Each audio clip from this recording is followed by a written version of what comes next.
So, hello and welcome along to another edition of Isolation Interviews for Hospital Radio Reading and for my YouTube channel. And I'm super excited to be joined by a super talented actor. He is, of course, the fantastic David Bradley. Thank you so much for joining me. How are you? I'm okay, Matthew, and you? Yeah, I'm really well. And I'm super excited to be talking to yourself. So, yeah, thank you for giving up your time. Thank you. Cheers. Pleasure. Now, I mean, obviously the last couple of years have been tough for a lot of people, have been very strange. How did you find the early lockdowns? How have you coped with the last couple of years? Well, it's been okay compared to a lot of people. At least we have a garden, and I immersed myself into growing vegetables and sunflower challenges for the grandchildren, and up till then, I'd been quite happy to sit looking out at the garden, watching my green-fingered wife get stuck in. And I thought, well, I just really got into it. And every morning I'd go down to the flower beds to see how my babies were doing. And, you know, from carrots, spuds, broccoli, whatever. And I really, it was okay. Work-wise, it was pretty much a write-off, as it was for a lot of people. But for me, I managed to get some work in. I did a short film called Roy, which they filmed about half an hour away from where I live, and it was all very carefully distanced, and we did everything right. It was a young crew and young writers and a young director, and that's done very well. And so with all the restrictions, it was amazing that we got this little film done in 2 days, and it's won lots of awards and done very well. But the main thing was I was involved in a couple of animation films. Well, I still am. One is Chicken Run 2, which I took quite a substantial part in that, and Guillermo del Toro's Pinocchio, which is partly coming out this December. And with animation, of course, all I have to do was to be taken down to a studio, either somewhere close to where I live, or down to Soho, and I'd be naturally isolated in a small studio, just doing the voice to someone in LA or Bristol, in the case of Chicken Run. So it was quite safe and easy to do voiceover work, and which I hadn't done a lot of it. But they just happened to be two absolutely amazing projects, you say. I mean, working with Guillermo del Toro, I'd worked with him in Canada on The Strain, and I did a previous voice performance on the Troll Hunters, and then bless him, he asked for me again, and we've been the last couple of years doing Pinocchio, playing Geppetto. I even got to go down to Abbey Road Studios to record a song for Geppetto, which was a great thrill. I'd never been there before, and as I got out of the car, I saw all the people walking across the zebra crossing and having their pictures taken. I got out of the car, and the railings outside the studio, I don't know if you've been there. Never been, no, but not myself. Well, but there were festoons with tributes and autographs of famous people. And as I got out of the car, two American ladies came up to me, and one said, "My God, is it really you?" I said, "Who?" She said, "Willie Nelson." Wow. So I apologized for not being Willie Nelson and said I wish I had his money. And they and the day started there. I was in Studio 3 on the microphone that Amy Winehouse had used for her last recording. Pink Floyd had recorded Dark Side of the Moon on this album, and it was just such a thrill. It was one of the highlights of my professional life, to be honest.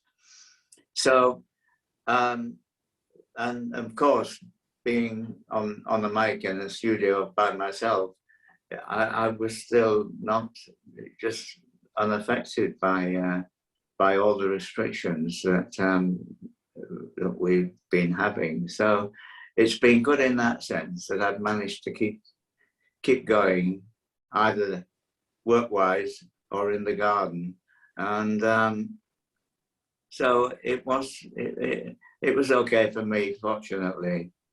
So I got away with it. I mean, have you found it odd kind of getting back to normal kind of working with all the restrictions in place and the 2 meters and everything? Has that kind of made things trickier, or are you quite enjoying the sort of the change? Well, I did a couple of other films towards the end of last year when it was, well, we were still subject to all the usual restrictions, but you kind of get used to it. And you know, actors, I think, have always, like a lot of people, were very good as human beings anyway at adjusting to life. But at times you think, oh, I just want to be maskless. I want to be in the pub with the rest of the cast and just taking part in all the social side that goes with it, either theatre or film. So I do miss that side of it, because I've always been involved in great ensemble companies where the social side is just as important as the work side, because you're forming friendships with people that could last just a few weeks on a short job, or could last a year on a long theatre tour or whatever. So that side of it hasn't been quite the same, and that still holds, but not to the degree that it did, say, this time last year. Yeah. I mean, for you, where did the love of performing and acting, where did that first sort of come from? Do you remember kind of where the love first came to you? Not really, but as my background was, nobody in my family were theatrically inclined. We never went to the theatre, but my father, he was a stagehand at a variety theatre in York, my hometown. So my brother and I were given free access to go and see a lot of the shows. This is in the mid-50s, when we were very young, and there were a lot of like old-time either singers, acrobats, magicians, comedians, which were my particular favorite. And I used to be able to go and watch these, and the theatre manager, because me and my brother were George Bradley's lads, so yes, let them in, so we could go and see anything, sometimes the same show twice nightly, you know. And it was a different world, and that didn't survive beyond the late 50s, that kind of part of the business, because TV came in and a lot of these acts were finished, one appearance on TV, but I actually did see Laurel and Hardy on stage, and I've still got their autograph picture, which is one of my prize, you know. So we're all fans of something. So and I loved watching all these different, sometimes really strange novelty acts, you know, like contortionists and particularly magicians and comedians, I have to say. So I had a sense of the grease paint and was allowed to go backstage occasionally, but I never thought for a minute, oh, I could do this, or yeah, wouldn't it be nice to do this for a living? It was something that other people did, and well, the place where I lived and the education I had, which I didn't enjoy school very much. So I was just destined for a trade, because that was what your parents said at the time, get a trade. So I put the blindfold on, and put the needle in, put the tail of the donkey where I thought, and then came up with engineering. So I just found myself as an engineer for 8 years, and got drawn into amateur dramatics and pantos and stuff like that with local youth clubs. And I thought, I enjoy this. It's nice. It's something to do in the evenings, but still not thinking for a second that I couldn't relate to it in the sense that as a career, until one of the local drama producers, who I should be forever grateful to, called Edward Taylor, he said, you're not going to be an engineer, are you? You're no good at it and you don't like it. Let's get you into RADA. So I said, okay, what's RADA? And it was like, it was just as arbitrary as that. I auditioned, I failed. I said, oh, well, they know best. He said, no, come on, I'm going to give it another go. So we gave it another go, and that didn't work out. And I finally, on the fourth audition, thanks to his persistence and kicking me up the backside and telling me to get back in there and have a go, because he had more faith in and confidence in me than I had in myself. And thankfully, I finally got in, and that was my university, really. That was my whole education, in meeting people from different backgrounds. And I had a great 2 years there, and fortunately got a job fairly quickly in rep, which was like fortnightly rep in Sheffield. And I was just cast as they said, you're joining the company, but we can't promise you'll get parts. You might be stage managing, you might be doing this or that. But I finally started getting some really nice, tasty parts in rep. I enjoyed it. I enjoyed working with a group of people for not very much money, but it was just great experience. And unfortunately now I feel a bit sorry for kids getting into drama school and not having that opportunity, because there don't seem to be many, if any, theatres now that will employ you for a year's contract and throw all sorts of parts at you. It's all either touring productions or one-offs, and there's so much more competition now with TV and film. But I never thought for a moment that I'll do this for a while, then I'll get into movies or whatever.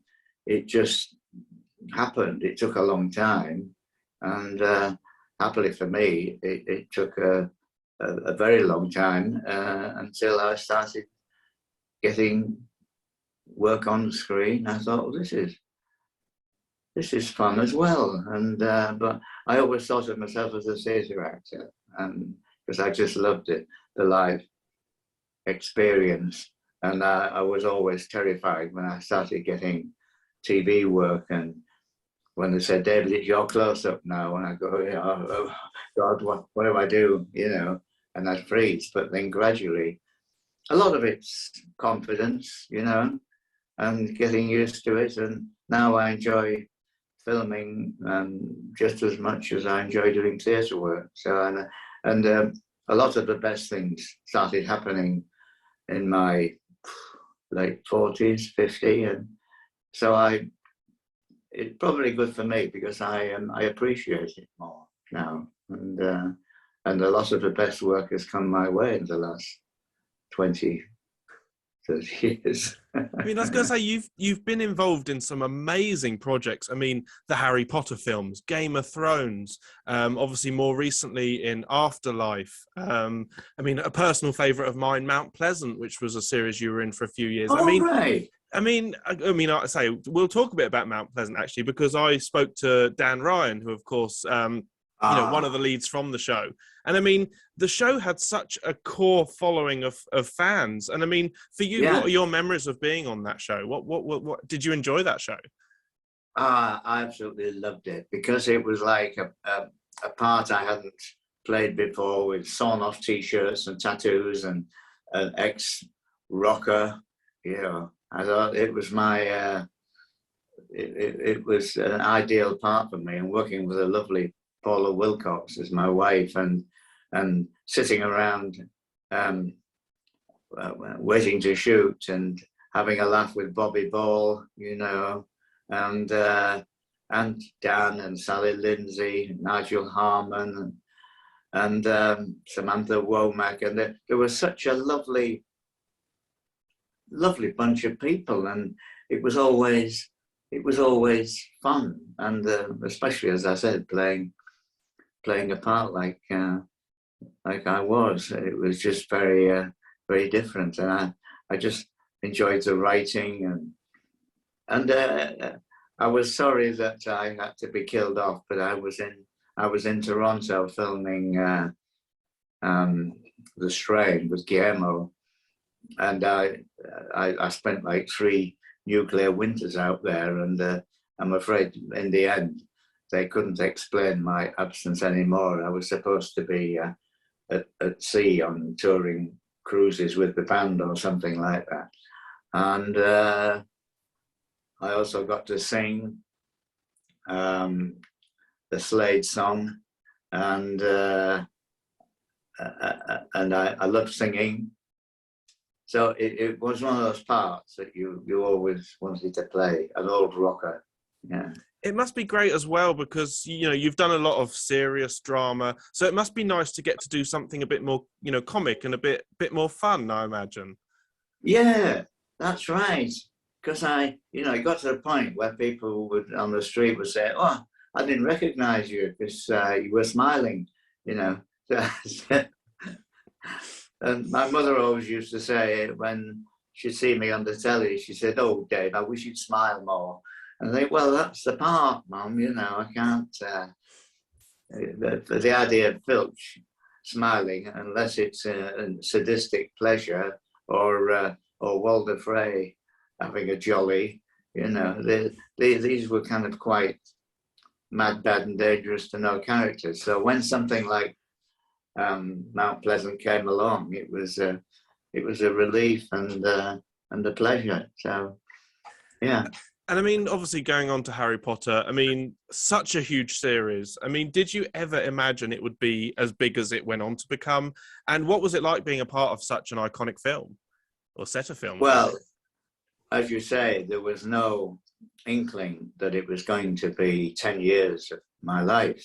And so when I first read the Philosopher's Stone, it was only because we were on holiday with the kids in Italy, and with my wife's family are all Italian, and so we were there. I can't remember what year it was, 97, 98, something, and they were reading this book, and I wasn't particularly interested in reading a kid's book, but I thought, in order to get some kind of conversation out of them, I thought I'd better read what they're reading. Then we'll have, otherwise we won't be having any conversations on this beach. So I read it. I thought, this is good. This is fun. And my kids told me that they were making a film of it, and I should get in touch with my agent. So I did, and I auditioned along with The World and His Mother for.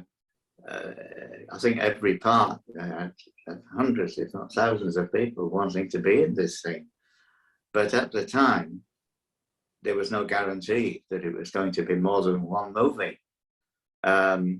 It would depend on the outcome and on the response, especially from young people who were the most astute audience you could expect, because they knew these characters, they were in love with all these characters. So if enough of them had said, "No, that's not how I imagined when I read the book," would have been dead in the water. But fortunately, enough of them said, "Yeah, that's just how I imagined Dumbledore, Snape, Filch, McGonagall, or Harry and Hermione, and I just thought that the casting of it was so perfect, and especially with the kids growing into those parts.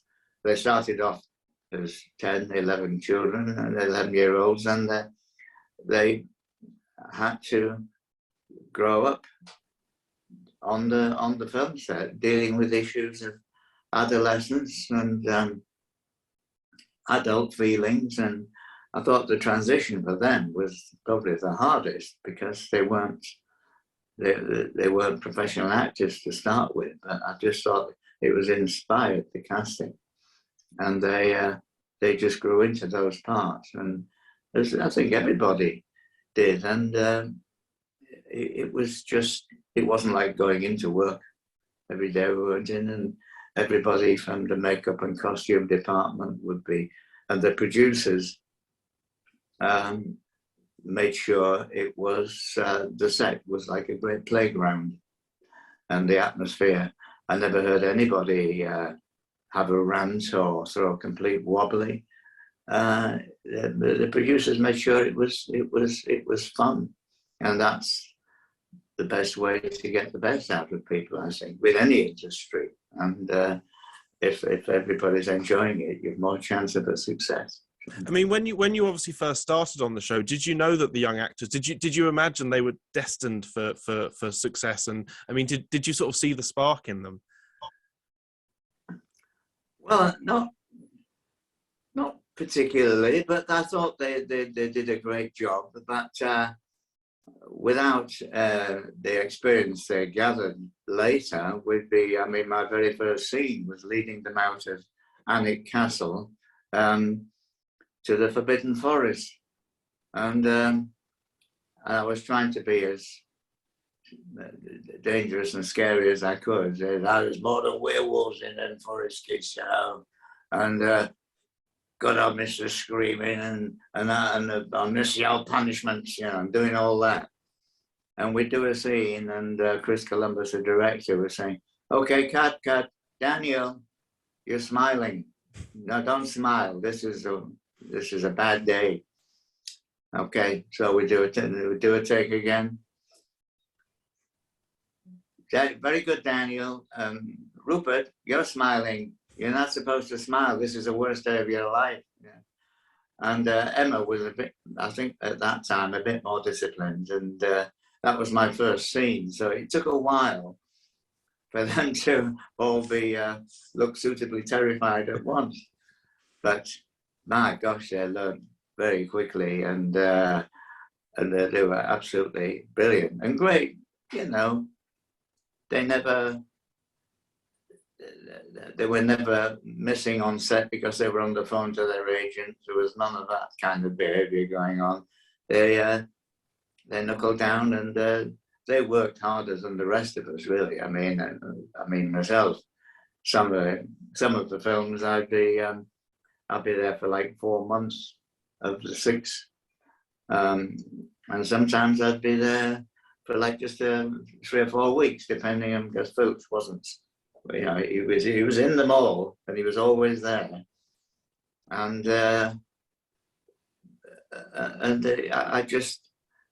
I just realized how much work these kids were putting in. It was they had to have their education there, their meals there, and they were virtually sleeping at the studio, and they certainly put the hours in. But yeah, I never heard any of them complain or say this is too much, darling. You know, they were really, really professional. I really admired them for the way they nailed those parts. And of course, you know, and it's great to see them all going on and doing their own thing now.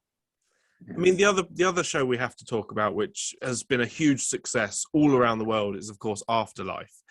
Working with Ricky, how did you find that, and what was it like playing, a dementia patient? Because that must have been tricky in itself.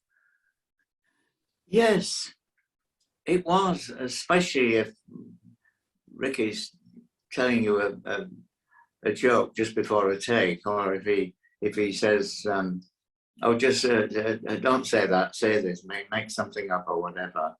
And so you've got to, but he made it fun, and his writing was so sympathetic and so tragicomic, and they're the best parts, really, when you're told by someone who's seen it that they were laughing and crying at the same time, because it's a very sensitive subject, mental health. So you want to get it right. It's a great responsibility. So when people say, "Oh, that was just like my dad," I remember, and you think, "Oh, it's gut-wrenching, but gratifying to know that you've struck a chord with someone and someone recognizes." But he's a kind of genius, is Ricky, I think, because writing, directing, and starring in something, it's just having to keep an eye on all that with such grace and good humor. And he's a great giggler, and it was just because the first time I met him was at the rehearsal read-through for the very first episode, and I just passed him in the corridor as I went. I'd never met him before. I didn't even audition for him or meet him. That was at a read-through with a great man, and all he said was, "I enjoyed Game of Thrones. Didn't think I would, but I did." I thought, wow, imagine being cast in that part because of Walder Frey. That shows a bit of imagination on his part, because I know it's so easy, and a lot of people do get typecast, and it's usually the part they've got, it relates to something else they've played, whether it's a copper or a vicar or whatever. But he took a chance, just having seen me in that, and gave me something that couldn't have been more different from Walter Frey, to be honest. So bless him. I love him. And so many roles that you've played over the years, but is there a favorite? Is there a role that you've played and it's just, it's been the one that you always look forward to, or that you love thinking back to? I can't really, Matthew, because it's usually the last thing I did. And there's one that playing William Hartnell in Adventure in Space and Time, because it was Mark Gatiss writing it, and because it was about a man's life as well as an iconic program, and it didn't pull any punches. It was written unsentimentally, and Mark portrayed him in his writing with warts and all. He didn't try and sentimentalize him or try and make him into a misunderstood good guy. And it was such a pleasure to do that in a small studio under similar conditions to how the original was played. I was a fan of William Hartnell as an actor anyway. So in a sense, there was a responsibility, because he has living relatives, his grandchildren and great-grandchildren now. And they came to the studio and they said, "Yeah, you got him. I thought, that's fantastic." And that was just a great little film, because it not only celebrated one of our great character actors, but also this iconic program that was running for 50 years. And just playing him was a real pleasure and a challenge. So I like being a bit scared, and something that makes me think, "Oh, can I do this? But when he asked me to do it, I thought this is just great, because it's something that I grew up with, and Hartnell was my first ever Doctor Who. So that's. But then if I mention one thing like that, then I think of the short film Roy, of which I'm very proud, the aforementioned one, and the ones we've talked about. And Hot was great time doing that. That was hilarious working with those guys.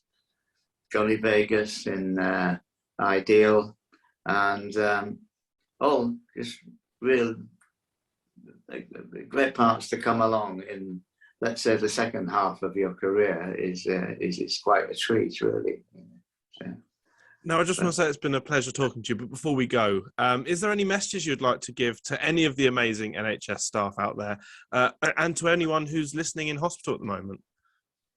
Well, my NHS have looked after me for almost 80 years, and I just think they're brilliant, and I've been so well looked after by them, and I love them, and I just hope and pray that after all this, they're suitably rewarded, and because on a personal level, they've been just great to me, and I'm gobsmacked with admiration at what they do under very difficult circumstances, and I just hope the government eventually starts to realise that. And I'm treading on ice here because I don't know the half of it, but I just know that they're the heroes of our time and time past. And I mean, what would you like to say to anyone in hospital at the moment? Well, having spent time there myself and having been there visiting family members, and I just want to say, good luck. You're in great hands, and please just stay well.